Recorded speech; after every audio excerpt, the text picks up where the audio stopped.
नमस्कार दोस्तों, मैं सुषमा साव हिंदी के यूट्यूब चैनल हिंदी वर्ल्ड में आप लोगों का हार्दिक स्वागत करती हूँ।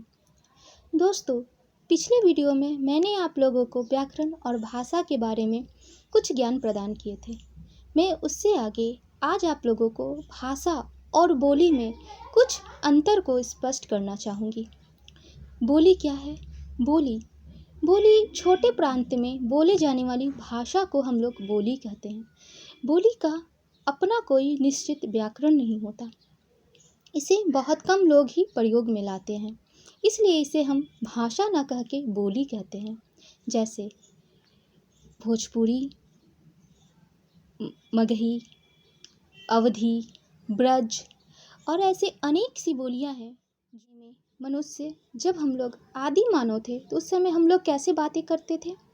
उस समय हम लोग एक दूसरे को कुछ संकेतों के द्वारा, कुछ इशारों के द्वारा अपने विचार को, मतलब अपने बातों को दूसरे तक पहुंचाते थे। उसे हम लोग भाषा नहीं कह सकते। उसे हम लोग क्या कहते हैं? उसे हम लोग सांकेतिक भाषा कहते। क्यों? क्योंकि उसे हम लोग संकेतों के द्वारा दूसरों तक पहुंचाते हैं, इसलिए वह एक सांकेतिक भाषा है। उसी प्रकार पशु पक्षी द्वारा बोली जाने वाली ध्वनियाँ भाषा नहीं है, उसे हम लोग पशु पक्षी की बोली कहते हैं, जिसे सिर्फ पशु पक्षी विशेष ही समझ सकते हैं। जैसे कौवे की भाषा को सिर्फ कौवा ही समझ सकता है, उसी प्रकार गाय की भाषा को सिर्फ गाय ही समझ सकती है। ये उन जानवरों और पशुओं का अपना निजी भाषा है, जिसे हम लोग पशु पक्षियों की बोली कहते हैं। भाषा का पे पूर्ण जानकारी देने के बाद मैं अब आप लोगों का ध्यान लिपि की ओर केंद्रित करना चाहूँगी। लिपि क्या है?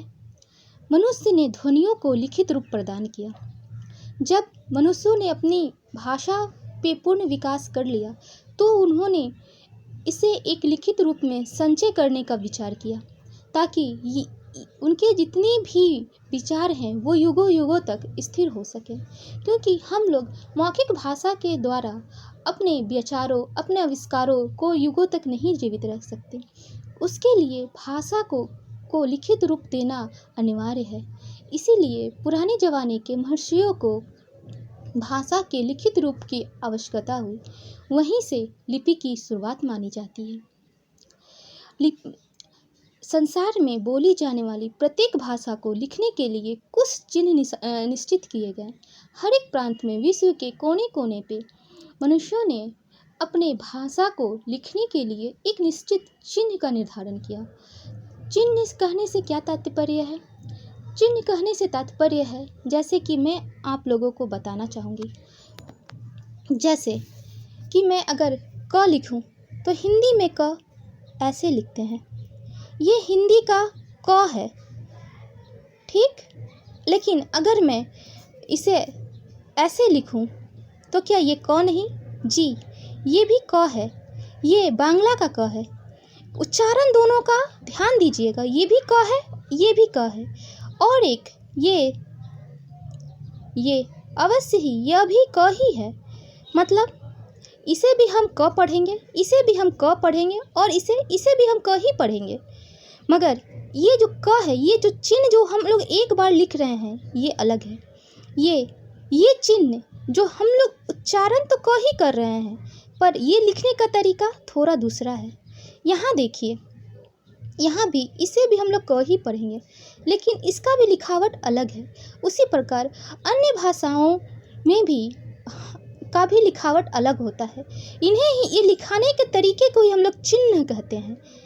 इन्हीं को हम लोग क्या कहते हैं? इसे ही हम लोग चिन्ह कहते हैं। लिपि की परिभाषा की बात करें तो लिपि की परिभाषा है किसी भी भाषा की उच्चारित ध्वनियों को लिखने की विधि को लिपि कहते हैं। लिपि क्या है? ध्वनियों को लिखने की विधि, ठीक। लिखने की विधि को हम लोग लिपि कहते हैं। जैसे कि मैंने आपको 3 विधि बताया, क क क। उच्चारण तीनों का एक है, बट लिखने का तरीका अलग अलग है। जी, ये क का एक वर्ण क है, ये हिंदी का एक वर्ण क है, ये बांग्ला का एक वर्ण क है, ठीक। उसी प्रकार पूरे विश्व में जितनी भी भाषाएं बोली जाती है, सबकी अपनी एक निश्चित लिपि होती है। जैसे हिंदी की लिपि देवनागरी है। मैं देवनागरी पे आगे कुछ चर्चा ज़रूर करूँगी, क्योंकि यह हमारे भाषा की लिपि है। और उर्दू की लिपि फारसी है, पंजाबी की लिपि गुरुमुखी है, मराठी की देवनागरी है, संस्कृत की लिपि देवनागरी है, अंग्रेजी की लिपि रोमन है, फ्रेंच की रोमन, जर्मन की रोमन, तमिल जो हमारे दक्षिण भारत की मुख्य भाषा है उसकी लिपि ब्राह्मी है, तेलुगु की लिपि ब्राह्मी है। अब मैं आप लोगों का ध्यान देवनागरी लिपि पर ले जाना चाहूँगी। देवनागरी लिपि हिंदी देवनागरी लिपि में लिखी जाती है। देवनागरी लिपि एक वैज्ञानिक लिपि है। वैज्ञानिक कहने से क्या तात्पर्य है?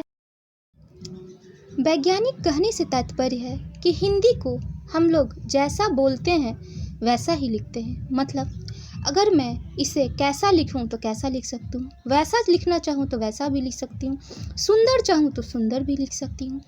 मैं हिंदी में कोई भी ध्वनि को लिख सकती हूँ, पर अंग्रेजी में ऐसा नहीं है। अंग्रेजी में हम लोग ध्यान देते हैं कि अंग्रेजी भाषा की उच्चारण और लिखने का तरीका में पर्याप्त अंतर पाया जाता है। अंग्रेजी में कुछ साइलेंट वर्ड भी होते हैं जो हम लोगों को हमेशा भ्रमित करते हैं, पर हिंदी भाषा में ऐसी कोई दुविधा नहीं है। हिंदी जैसे बोलते हैं जो वही लिखते हैं। अगर मैं चाहूँ तो इस वैज्ञानिक तरीके पे पूरी एक वीडियो बना सकती हूँ, पर मैं यहाँ इससे ज़्यादा चर्चा करना ज़रूरी नहीं समझती। आगे जब मैं आप लोगों को देवनागरी लिपि या हिंदी का विकास पढ़ाऊँगी तब मैं इस पे पूरा चर्चा करूँगी। अब मैं इसके दूसरी तरफ बढ़ती हूँ। देवनागरी लिपि दाएं से बाएं लिखी जाती है। दाएं से बाएं लिखने का तात्पर्य है इधर से इधर लिखना। यह भी एक वैज्ञानिक तरीका ही है। जब हम लोग इधर, जैसे अगर हम उर्दू लिपि की बात करें तो उर्दू हम लोग दाएं से बाएं लिखते हैं। जो उसके बाद देवनागरी लिपि चिन्हों व उच्चारण में एक रूपता है। मतलब अगर हम लोग क बोले तो क ही लिखते हैं, मगर अगर हम लोग अंग्रेजी भाषा का बात करें तो उसमें स के उच्चारण के लिए कभी हम सी का यूज़ करते हैं, कभी हम एस का यूज करते हैं। इस प्रकार उसके उच्चारण और चिन्हों में हमेशा दुविधा मिलती है।